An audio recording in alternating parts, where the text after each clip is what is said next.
It all starts on a rainy day and a baby sleeping inside the palace. Suddenly, a man comes there and sees the baby and says how disgusting. After that, the baby named Davin introduces his life. It was the first word his father said when he was born. He says, "My miserable life was due to the baby that was born on the same day." At the same time, Kazan was his cousin who was a child blessed by Keshak the blade god with a strong body and talented skills. He says his mother always said that you should also be born as Kazan.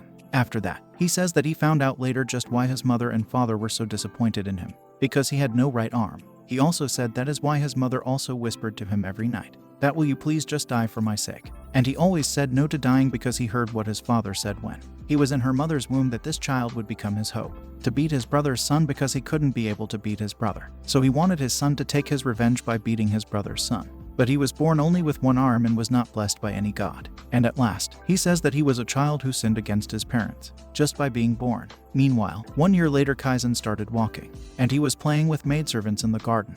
After watching him walk like this, Davin's mother thinks if he can walk, so why Davin could not walk like this. And when finally Davin started to stand and walk, Kazan started learning how to hold a sword. And when Davin started learning how to use the sword, Kazan has already learned how to sense mana and is learning the Salmon sword style. Davin was always said worthless by his parents, and when he was 7 years old, he was sent away to be one of Kazan's servants. Officially, he was sent to become an assistant and friend to his cousin Kazan.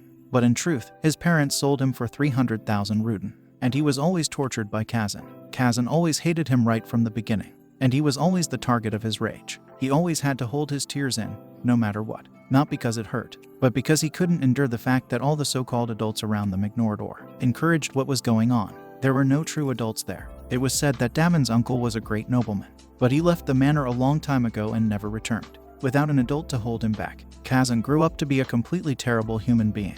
The blessings and gifts he was born with became poison that ruined his personality. And Davin is always jealous of his strength and blessings. And he also wants to become strong too. But his wish never came true and he was always tortured by Davin. Davin started training hard, and Kazan started to ignore his training to drink or play around with women. But he still couldn't beat him even then.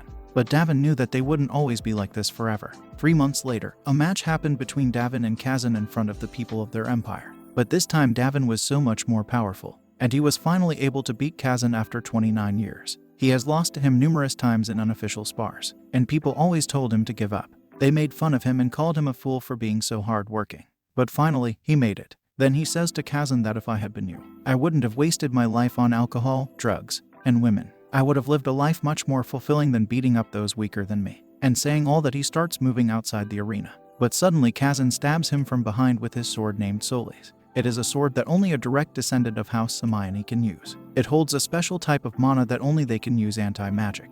After that, Davin says that I won't live through this unless Layla the Saint cures me. You will be remembered as a loser, Kazan. After some time he found himself sitting on the chair and his hands are tied. He asks, am I in the hell? And a strange and big masked man comes there and says, you are a lucky bastard, who knew that Layla the Holy Saint would be at the Colosseum.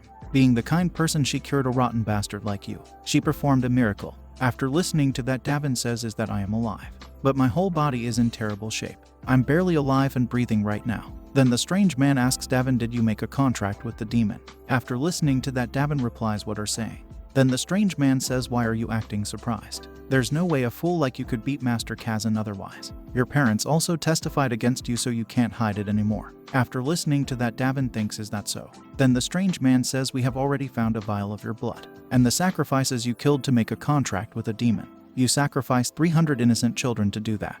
And also says that Master Kazan only slayed you from behind to uphold the Samiani name. After that, Davin thinks I was able to beat Kazan, but I couldn't beat House Samiani. Even my family chose Kazan instead of me. Then the strange man says to Davin that you why be imprisoned for life for sullying the honor of House Samiani. After that, he takes Davin with him. The tendons of his limbs were cut, and his mana was sealed with a complicated spell. He was sentenced to life in the deepest part of the prison. After that, Kazan became the Blade King and praised him for being a genius that also works hard. After Kazan visited to mock him, his meals started getting smaller, and he was getting weak day by day because of his hunger. He was dying because of hunger, but he doesn't want to die like this. He wants an honorable death, so wants to live. What will gonna happen next? Did he will die or he will live and take his revenge? To find out, do like, comment, and subscribe.